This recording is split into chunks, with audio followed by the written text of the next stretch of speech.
성경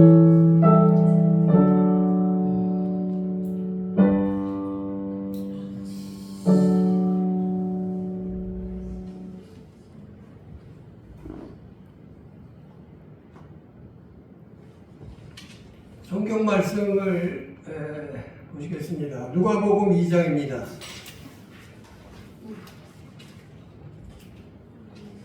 누가복음 2장 22절에서 33절 말씀입니다.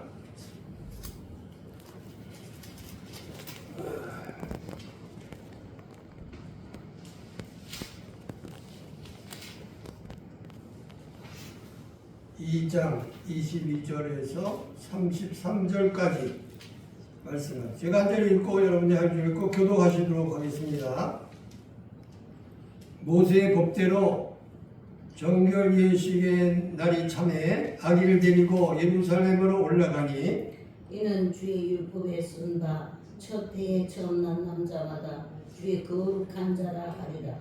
한때로 여자 아기를 주께 드리고 또 주의 율법에 말씀하신 대로 산비둘기 한 쌍이나 혹은 어린 집부들기 둘로 제사하려 함이더라. 예루살렘에 시몬이라 하는 사람이 있으니 이 사람은 의롭고 경건하여 이스라엘의 위로를 기다리는 자라. 성령이 그 위에 계시더라. 그가 주님의 그리스도를 보기 전에는 죽지 아니하리라 하는 성령의 지시를 받았더니 성령의 감동으로 성전에 들어가며 마치 부모가 율법의 관리대로 전하고자 하여 그 아들 예수를 데리고 오는지라. 시몬이 아기를 안고 하나님을 찬송하여 이르되 주여 이제는 말씀하신 대로 종을 통하여 모아주시는도다. 내님이 주님의 구원을 보았사오니 이는 만민한테 예비하신 것이요 이방을 비추는 빛이요 주님의 백성 이스라엘의 영광이니이다. 그의 부모가 그에 대한 말씀을 놀랍게 여기더라. 아멘. 누가복음 2장 22절 33절 말씀까지 기도하셨습니다. 아기 예수를 통해서 온 빛과 영광의 희망. 아주 제목이 멋있습니다. 이제 김필 목사님 나오셔서 말씀을 하시겠습니다.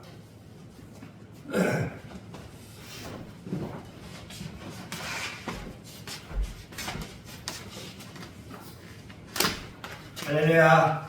아멘. 한 주간 건강하게 지내셨죠? 네. 이렇게 만나 뵙게 돼서 또 반갑습니다. 하나님께서 이렇게 우리에게 2025년 전에 자기 아들을 보내주셔서 우리는 이렇게 트리도 만들고 예전에는 트리 장식을 많이 했잖아요. 24일 날 밤새서 청년부나 학생들 모여서 그냥 트리 장식하고 모여서 게임하고 과자 먹고 수건도 하고 밤새 막 놀고 다음날 오히려 지쳐가지고 하품하고 그러면서 예배드리고 그랬는데 그런 어떤 추억들이 새롭게 막 생각이 나고 그러더라고요. 그래서 이제 그런 기억들이 있는데 시골 교회들은 나무를 뗐어요 옛날에는. 그래서 이제 장작을 이렇게 해서 이제 시골을 이렇게 해다가 이제 석탄이 나와서 석탄을 떼고 그랬죠. 그래서 그런 추억들이 있었는데 예수님이라는 분이 이렇게 이 땅에 올 줄 누가 알았겠어요? 참 그냥 올까 말까 정말 오실까 뭐 이런 반신반의 했을 걸로 보여요. 근데 이스라엘이 안타깝게도 아직은 예수님을 다 못 받아들인다는 게 참 아이러니하죠. 오히려 이방인들이 더 많이 받아들이고 참 이것도 하나님께서 참 놀랍게 역사하신 걸로 보는데 정말 이 예수님과 마리아가 자기들에게 주신 이 아들을 어떻게 길러내셨을지 참 궁금해요. 우리나라에도 동화 사도를 통해서 실크로드 바닷길을 통해서 마한 지난 변할 때 우리나라에 복음이 들어왔어요. 굉장히 오래됐죠. 근데 그걸 역사에서 지워버렸어요. 역사에서. 그리고 지워버리고 그것을 모르게 해버린 거예요. 왜냐면 불교가 지배적이었고 유교가 지배적이었잖아요.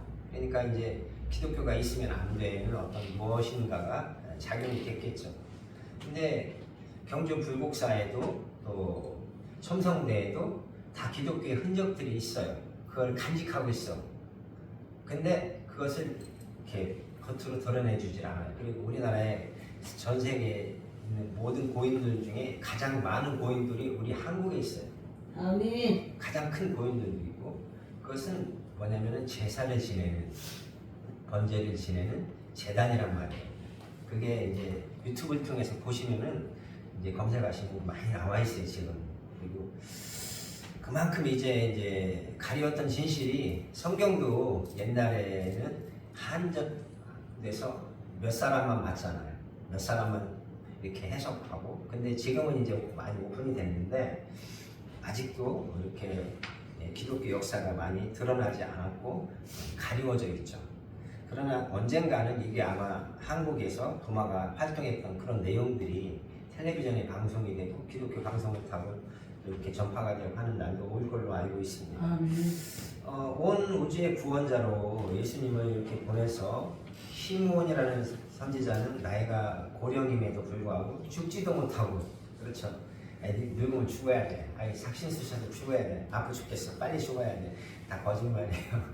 안 아프고 오래 살기를 바라죠. 근데 시므온은 죽고 싶어도 죽을 수 없는 운명을 갖고 태어난 선지자로서 예수님을 보기 전에는 죽을 수 없는 운명으로 살다가 이제 예수님이 정규 내식을 해야 되니까 40일 된 아기를 품에 안고 성전에 들어갔는데 시므온이 딱 알아보는 거예요. 성령이 아마 감동과 음성을 주셨겠죠. 그래서 이제 가서 만나라 하니까 만나보니까 하나님의 아들 예수님이 오신 것, 구원이 이제 그 자리에서 이제 이루어지죠. 그러면서 이제 내가 마음 놓고 죽을 수 있다, 어떤 그런 거를 느끼게 됐죠. 그래서 빛으로서 이렇게 주님이 오셔서 어둠과 무지 속에서 우리를 깨워줬고, 그 다음에 죄와 사망에서 우리를 생명으로 옮겨주셨죠. 빛은 생명이며 이 빛을 통해서 이 한 줄기 빛을 따라가서 동방박사가 이렇게 갔잖아요. 그래서 동방박사가 한국에서 갔다고 저는 봐요. 아멘. 성경에는 그런 말은 없어요. 근데 왜냐하면 동방에서 별을 보고 박사들이 갔단 말이에요. 그렇죠? 동방이 끝이 대한민국이고요. 아멘. 예, 일본은 아니에요. 일본은 육지가 아니기 때문에, 섬이기 때문에 육지에서 끝의 동쪽은 한국밖에 없어요. 아멘. 그래서 이게 성경적으로 어떻게 보면 다 들어맞아요. 들어맞는데 지금은 많은 학자들이 연구하고 많이 발표를 해서 많이 이렇게 좀 그럴 수도 있다라고 인정이 많이 되는 부분이 있지만, 그렇다고 기독교에서 딱 이렇게 오픈하진 않아요. 그리고 막 공식적으로 발표하지 않죠. 왜냐면 이건 전 세계 역사가 많이 바뀌어야 되고 막 뒤집혀야 되고 이런 오류들이 막 나타나면 이미 연구해서 발표한 것들이 다 뒤집혀야 되거든요. 그러면 그 사람들의 명예가 실추되니까 아마 이쪽과 이쪽이 아마 암암리에 어떤 무엇인가가 지금 있을 거예요. 대화는 오고 갈 겁니다. 학자들끼리. 근데 우리 일반인에게 이런 거를 다 하진 않죠. 오픈하진 않죠. 예수님이 이렇게 비방받는 표적이 되기 위해서 이 땅에 오셔서 정말 안 좋은 소리 다 듣고 우리나라에서 하는 쌍욕처럼 그 쌍욕도 많이 먹고 그러셨을 것 같아요. 근데 눈은 보지 못했지만, 근데 이렇게 비둘기 한 쌍알밖에 마리아 요셉이 드릴 게 없다라고 생각했다면 좀 가난하지 않았을까. 서민의 삶, 이렇게 의자나 책상을 고쳐주는데 그 당시 목수들이 굉장히 힘들었대요. 가장 천민 직업이었고, 그리고 얼마나 벌었겠어요. 사실 뭐 가난한 사람들 속에서 그런 식탁이나 고쳐주고 다리 뭐 부러지면 고쳐주고 돈 많으면 받았겠어요. 사실 참 힘든 어떤 그런 생계 유지하기 위한 어쩔 수 없는 선택이었을 거로 보는데, 그런 가운데에서 30년을 살았다. 참 안 봐도 뻔한 꽁보리밥 같은 것을 먹었던 우리 대한민국의 그런 그 현실과 같이 아마 예수님도 빵 한 조각 먹기가 참 힘든 그런 안타까운 그런 삶을 살지 않으셨을까. 이렇게 성경에는 안 나와 있는데 의자가 짧아서 나무가 모자랐대요. 그래서 예수님이 명령을 해서 나무가 길어지는 의자도 있었다고 하는 그런 비유가 있어요. 근데 그럴 수 있죠. 하나님께서 전능하시니까. 근데 그만큼 이렇게 부속 재료가 없었다. 그만큼 그 당시 현실이 굉장히 서민들이 이렇게 뭐 하나 만들어서 갖추고 살기는 참 어려운 그런 시절이었다고 볼 수 있죠. 시몬이라는 사람을 통해서 우리는 참된 기다림의 자세를 배우게 되는데, 십자가에서 예수님이 죽을 고통을 이렇게 암시하는 말을 하죠. 이렇게 칼이 찌르듯 이렇게 하는 고통. 그래서 마리아가 나중에는 참 우리나라의 어머니들하고 똑같다고 봐요. 마리아도 여자니까. 그래서 자기가 잉태해서 가슴에 배에다 품고 10달을 품고 있다가 내놓았는데, 참 변변치 않은 살림 형편에 제대로 먹이지도 입히지도 못했는데, 심지어는 자기 몸무게와 같은 큰 십자가를, 그냥 무거운 십자가를 지고 가게 해가지고 그 십자가에서 너 여기서 못 박고 죽일 거야, 이런 십자가 지고 가는 그걸 보는 그 어머니의 마음은 정말 이렇게 이 하늘이 무너져 내린다고 하는 그것보다 더 큰 표현일 것 같아요. 그냥 이렇게 마리아가 은혜를 받은 여자거든요. 그러니까 성령으로 뭔가 은혜가 충만한 상태였기 때문에 예수님을 잉태하는 걸 받아들였지, 그냥 그 거슬린 신앙, 얕은 신앙이었다가 아니 내가 그런 거 난 아들 잉태 못하겠다고 아마 거부했을 수도 있습니다. 정말 이런 그 심령이 너무나 고통 속에서 이렇게 말 못하고 이렇게 어디 하소연할 데 없이 그냥 하나님한테 마리아가 말없이 눈물 흘리면서 주님 우리 아들을 빨리 데려가시라고, 아마 저 같으면 그렇게 기도했을 것 같아요. 왜냐면 그 고통을 보는 게 얼마나 힘들었겠어요. 빨리 생명을 거두면 아픈 고통은 덜 당하잖아요. 근데 그거를 그냥 죽이지 않으니까 거기 매달려서 십자가에서 그 고통당하면서 처절하게, 마치 일제시대나 북한 공산당에서 막 고문하는 듯한, 고문당하듯이 막 처절하게 절규하는 그런 모습을 볼 때 차라리 내가 죽는 게 낫지 하면서 그냥 그런 어떤 어머니의 심령을 우리는 짐작을 할 수 있습니다. 그래서 이건 무엇을 뜻하냐면, 예수님이 이런 고통을 당했다는 것은 저와 여러분의 자아가 깨져야 된다는 거예요. 깨져. 그래서 나의 모든 기준, 그런 고정관념들이 깨지지 않으면 안 된다는 거예요. 나의 신앙이 아닌 주님의 신앙, 성령이 이끌어가는 신앙이 돼야 돼요. 내가 기도해야지가 아니라 성령이 이끌어주시는 기도를 해야지, 이렇게 성령의 사람이 돼야지, 이렇게 언어가 다 바뀌어야 되죠. 근데 아직도 우리나라의 그리스도인들은 내가 뭐 헌금을 얼마 해서 교회가 건축이 됐어, 내가 기도를 어떻게 했더니 응답이 어떻게 왔어, 이렇게 말을 하죠. 근데 내가 하는 건 사실 아니지만 내 안에 오신 주의 성령이 나를 이끌어가서 기도시키고 건축시키고 철야시키고 이렇게 한 거죠. 그런 가운데에서도 우리가 뭘 당해요? 고난과 고통을 당해요. 욕을 먹어요. 예수 믿는 것들이 더 악하더라. 심지어는 예수 믿는 것들이 더 짠돌이더라.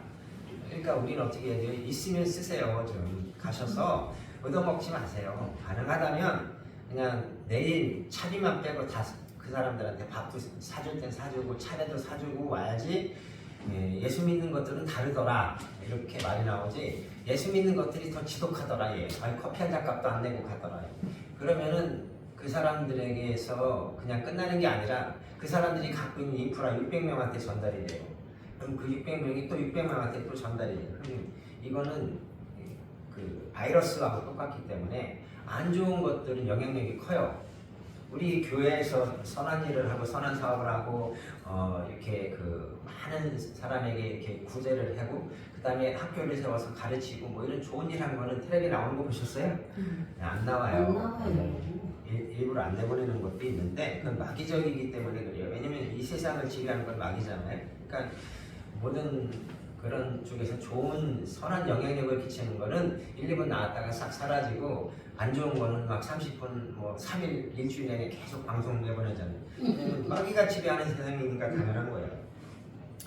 이런 그 심장이 쪼개지고 찢어지는 고통을 당하는 가운데에서 마리아는 결국에는 예수님이 숨을 거두는 걸 목격하고 나서 이제 처소로 돌아가서 아마 그러셨을 것 같아요. 이제는 모든 게 끝이구나. 근데 새로운 시작이 열리죠. 이제 2025년도 이제 마지막인데 어느덧 이제 한 해가 또 가버린 그런 시간이에요. 언제 갔는지 몰라요. 어떻게 갔는지 몰라. 그냥 아침에 일어나면 하루 어떻게 보낼까 이렇게 하루가 길다 했는데 뭐 조금 하다 보면 점심 먹을 때가 지나가면 벌써 점심때야 이렇게 되고 하루가 또 갔네. 그리고 또 누워서 또 뒹굴뒹굴 하다 보면 또 잠이 오면 자고 나면 또 벌써 아침이야 이렇게 돼요.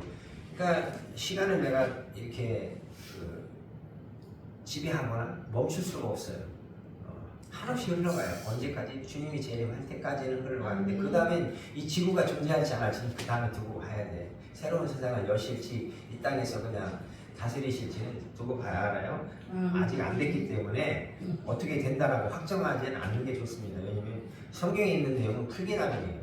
목사님들이 어떻게 푸느냐에 따라서 내용이 달라질 수 있고 우리가 현실에서 겪은 것만 인정해야지 안 겪은 걸 갖다가 막 이렇게 막 기가 마시려고 하면 나중에 서로 싸움이 납니다. 그래서 우리나라도 기독교가 싸우는 게 다 첫째는 돈 때문이고 둘째는 명예 때문이야. 내가 장인데 너 일반인이 나한테 감히 대들어? 이런 식으로. 그래서 기독교의 장이 되면 허리를 90도로 숙이고 겸손하게 오히려 섬겨야 되는데 대접받으려고 하죠. 기독교도. 그런 것들이 비성경적인 거예요. 그러니까 우리가 이렇게 어른이 되셨어요. 여기 다 어른이시잖아요. 그러니까 낮은 사람, 젊은 사람을 섬겨줘야 돼요. 섬겨주고 낮은 사람은 공경해야 돼요. 그렇게 하지 않으면 절대 이 질서가 잡히지 않고 절대 이 질서가 무너지게 돼 있어요. 그렇기 때문에 대접받으려면 대접받을 언어와 행동을 해야 되고 도리를 해야 돼요. 그리고 낮은 사람, 아랫사람은 또 공경을 하고 도리를 해야 돼요. 그래서 피차가 도리를 하고 이 마리아와 요셉도 정직하고 정말 사기치지 않고 살았으니까 이렇게 비천한 삶을 산 거지. 만약에 요즘 가구점 사장님들처럼 막 뻥튀기 해가지고 막 뭐 의자 하나에 이거 500만 원인데요. 뭐 이렇게 이태리식 뭐 어쩌고 저쩌고 하면서 이렇게 가지고 참 천연가인인데 하면서 이렇게 그런 삶을 살았다면 아마 예수님이 비둘기한 쌈을 이렇게 바치는 그런 어떤 그런 비천한 삶은 아니었을 거라고 봐요. 그만큼 정직하게 살다 보니까 고통을 당해요. 우리 예수 믿는 사람은 정직하게 살기 때문에 고난과 고통 속에서 재림을 이렇게 우리가 준비하면서 살아가는 그 과정을 우리가 겪는 거예요. 그렇기 때문에 이 과정이 굉장히 하루하루가 소중하죠. 저도 어차피 한 번밖에 못 사는 인생이고 여기 계신 분들도 한 번밖에 살 수 없어요. 이제 우리가 죽어서 천국에서 만나는 그 시간까지는 이제 열심히 같이 살아야 돼요. 우리가 최선을 다해서 2025년을 살았지만 어떻게 해요? 돌아보면 내가 이렇게 하지 말걸 이런 것들이 반드시 있어요. 그러니까 내년에는 이제 그런 것들을 메모해놨다가 이제 이런 것들을 안 해야지 이제 이런 식으로 하면 적어도 한 가지는 덜 하게 되지 않을까 이런 생각을 해보면서 말씀을 마치겠습니다. 기도하겠습니다. 아버지 하나님 감사합니다. 어리고 부족한 종을 귀한 강단에 세워주셔서 생명의 말씀을 주시니 감사합니다. 이렇게 우리도 시몬처럼 오랜 기다림, 오랜 어려움, 고난, 고통이 있어도 잘 인내하고 내 자신을 비우고 깨트려서 성령이 나를 이끌어가는 가운데 주님을 고대하는 삶으로 또 섬기는 삶으로 또 교회를 세우는 삶으로 우리가 최선을 다해서 2025년을 마무리 잘하고 새로운 2026년을 맞이하는 우리 모두가 되게 하여 주시옵소서. 예수님의 이름으로 기도드립니다. 아멘.